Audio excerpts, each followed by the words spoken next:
নিজেই একটা Kings party, BNP তাহলে কেন ছাত্রদের দিকে অভিযোগের আঙ্গুল তুলছে যে তারা কিংস পার্টি করছে?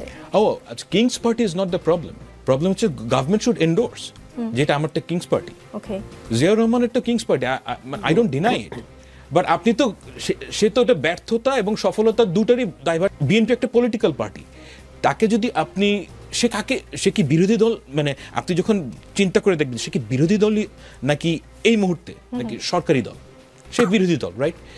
তাহলে ছাত্রদের যেই দল, সরকার যদি এন্ডোর্স করে যে এটা আমাদের endorsed king's party whatever it is, তাহলে বিএনপি তাকে সমালোচনা এবং বাহবা দুটোই দিতে পারবে।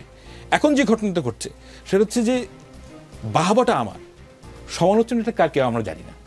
চীনকে ভিসা ফি কমানো এবং প্রক্রিয়া সহজ করার আহ্বান জানিয়েছেন তিনি। একই ঘটনা আমরা মালয়েশিয়া বা থাইল্যান্ডেও দেখেছি যে এই ধরনের সুবিধা পাওয়ার জন্য চেষ্টা চলছে। আচ্ছা ডাক্তার জাহিদ, আপনি তো ডাক্তার মানুষ বা পড়েছেন ডাক্তারিতে, মানে সুচিকিৎসা।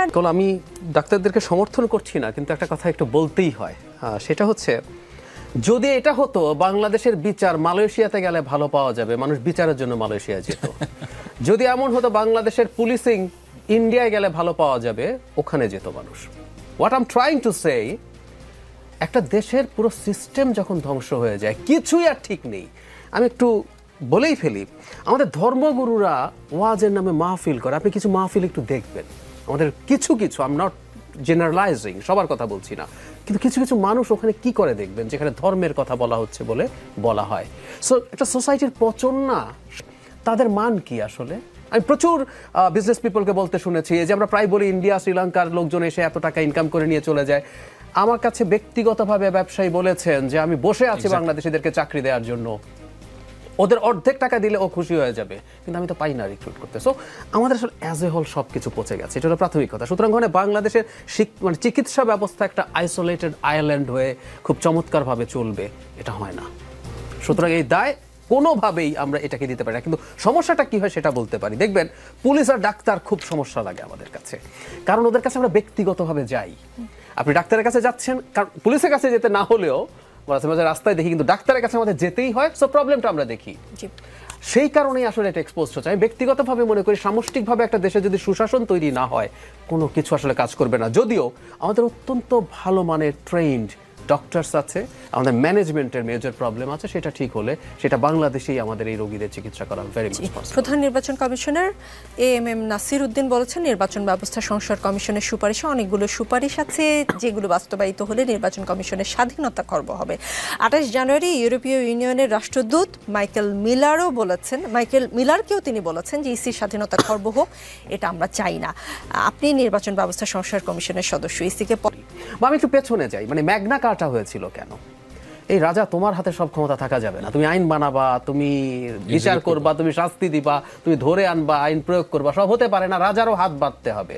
আমরা প্রধানমন্ত্রীর এই স্বাধীন রাখতে চাই না, তাই না? তো সেখানে আমরা ইসি পুরো স্বাধীন হবেন, এটা কেন মনে করছেন? আমি একটু দর্শকদের উদ্দেশ্যে বলি, আমরা আসলে একটা ওভারসাইট কমিটির কথা বলেছি, যেটা পার্লামেন্ট, আমাদের তো হাসিনার পার্লামেন্ট দেখছি না, আমরা ভবিষ্যতে একটা ডেমোক্রেটিক পার্লামেন্ট, মুহূর্তে না, এগুলো কোনো একটা নির্বাচনের পর ধরুন এই ব্যাপারগুলো তো কাউকে একটু দেখার চেষ্টা করতে হবে। এবং এখন যেটা আছে নির্বাচন কমিশন, এগুলো ধরুন আইন মন্ত্রণালয় এর এদিকে থাকবে, তো যদি সেটা হয়ে থাকে ওভারসি করার জন্য বলছি, এগুলোর সমস্যা হবে। আমরা একটা কমিশনের কথা বলছি, এবং একটা ডেমোক্রেটিক রাষ্ট্রের বেসিক কথা হচ্ছে চেকস অ্যান্ড ব্যালেন্স। একটা উইংকে, একটা ইনস্টিটিউট আরেকটাকে, একটা কমিশন আরেকটাকে চেকস অ্যান্ড ব্যালেন্সের মধ্যে রাখবে, সেটা তো থাকা উচিত বলে আমি। জুনায়েদ আহমেদ পলক এবং ছাত্রলীগ নেতা সাদ্দাম হোসেনের নাম বলেছে।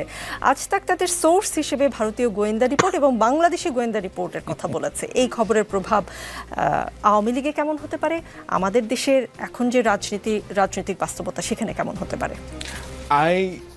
আচ্ছা, আমি ব্যক্তিগতভাবে মনে করি যে আমি ইন্ডিয়ান যত নিউজ আউটলেট তাদের যে বাংলাদেশ বিষয়ক প্রচার সংবাদ, এগুলো আমি একটাও বিশ্বাস করি না। কারণ আমি অনেক লোকের সাথে কথা বলে দেখেছি, তাদের বাংলাদেশ বিষয়ে অজ্ঞতা, বিনা স্বীকৃতির কথা চিন্তা করেন। মানে ইট ইজ অ্যাস্টাউন্ডিং যে মানে এত কম জানেন তারা বাংলাদেশ সম্বন্ধে। হয় কি, পাবলিক সার্ভিসে একটা ঘটনা ঘটে যে পাবলিক সার্ভিসে ওই উইদিন দ্য ইনস্টিটিউশন একটা তো ওই পাবলিক সার্ভিসে যে চাকরি করে তাকে উপরে উঠতে হলে তাকে ওই ন্যারেটিভটাই পেডেল করতে হবে। এবং এটা দীর্ঘদিন ধরে এটা হতে হতে এমন একটা অবস্থা হয়েছে যখন আপনি ইন্ডিয়ানদের চোখে বাংলাদেশকে দেখবেন, সেটা একটা ভিন্ন দেশ। আপনার মনে হবে যে এই দেশের সাথে আপনি যে ওই দেশেই সারা জীবন কাটালেন, আপনার মনে হবে যে এটা কোন দেশের কথা বলছে না। তো ওদের যে রিপোর্ট, জাহিদ ভাইকে বলছিলাম, যারা বাংলাদেশে বসে বাংলাদেশের হাসিনা রেজিমের সময় হাসিনার এগেনস্টে কথা বলেছেন, তাদের মর্তব্য আমাদের চাইতে, আমরা যারা বিদেশে ছিলাম তাদের চেয়ে অনেক উপরে। কারণ আমাদের অ্যাটলিস্ট ইমিডিয়েট ফিজিক্যাল থ্রেট ছিল না। আমি এই ভয় পেতাম না যে আমাকে ছাত্রলীগের একটা ছেলে এসে রামদা দিয়ে কোপ দিবে, এই ভয়টা আমার ছিল না।